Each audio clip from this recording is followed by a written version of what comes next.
তো নমিনেশন জমা হল রাজকুমারী কৃতি সিং দেববর্মার, সেই বিষয়ে আপনার কি বলার একটু বলুন।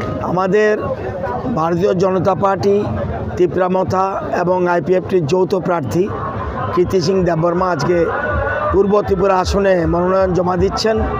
তো আমাদের পূর্ব ত্রিপুরার আসনে বিভিন্ন কর্মী সমর্থক যত আছে বিজেপির এবং ত্রিপুরামথার এবং আইপিএফটির যা সমর্থক সব যতটুক সম্ভব গাড়ি ঘোড়া পেয়েছে সব জড়ো হচ্ছে এখানে।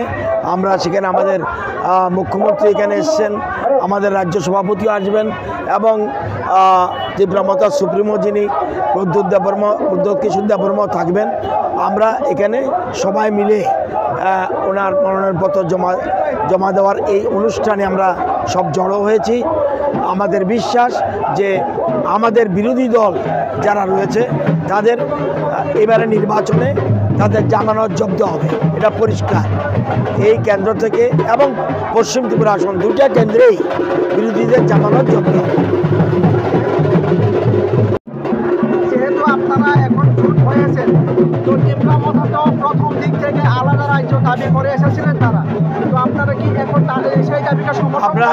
আপনারা জানেন যে ত্রিপাক্ষিক একটা চুক্তি হয়েছে দিল্লিতে, মোস্ট ইম্পর্ট্যান্ট। দেখুন, ত্রিপুরামথার সাথে কংগ্রেস এবং সিপিএম অনেক চেষ্টা করেছিল তাদের সঙ্গ পাওয়ার জন্য। ত্রিপুরামথা ভালো করে জানে যে কংগ্রেস বা সিপিএম তাদের এই দাবি বা তাদের রাজ্যের ডেভেলপমেন্টের জন্য কিচ্ছু করতে পারবে না। সেজন্য আমাদের গৃহমন্ত্রীর সামনে রেখে আমাদের ত্রিপাক্ষিক একটা চুক্তি হয়েছে ত্রিপুরামথা এবং সেন্ট্রাল গভর্নমেন্ট এবং রাজ্য সরকার। সুতরাং ওইটাতেই সার্বিক বিকাশ, আমরা কি চাই? সার্বিক বিকাশ, ডেভেলপমেন্ট, সবকা সাথ সবকা বিকাশ। এই জন্যেই ত্রিপুরামথার বিশ্বাস হয়েছে যে ভারতীয় জনতা পার্টি ছাড়া কোনো দিনেই এই ডেভেলপমেন্ট সম্ভব না। সেজন্য তারা চুক্তিতে স্বাক্ষর করেছে এবং আগামী দিনে অপেক্ষা করুন। এবং এই জন্যেই বিজেপি কেন্দ্রে এবার আসছে, এর মধ্যে সন্দেহ নেই। একে আরও বেশি আসন নিয়ে যাতে আসতে পারে এবং আমরা ত্রিপুরা থেকে 2টা আসন যেন দিতে পারি, সেজন্য ওরা এগ্রি করেছে। আমরা সবাই মিলে বিজেপি, ত্রিপুরামথা, আইপিএফটি সবাই মিলে আমরা একযোগ হয়ে রাজ্যকে এগিয়ে নিয়ে যাব এক ত্রিপুরা শ্রেষ্ঠ ত্রিপুরা। আপনার কি কোথাও কি মনে হয় যে তারা আলাদা রাজ্য, যে তাদের যে দাবি? আপনি বারবার একথা বলছেন কেন? মূল উদ্দেশ্য আমি এগুলি নেগেটিভ কোশ্চেনের উত্তর দেব না।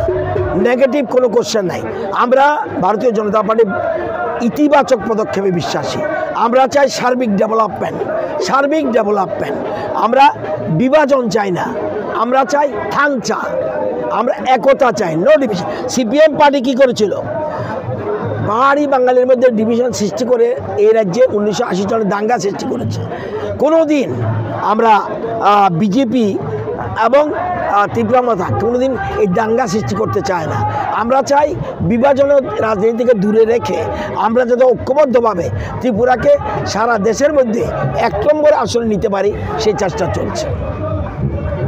অসংখ্য ধন্যবাদ।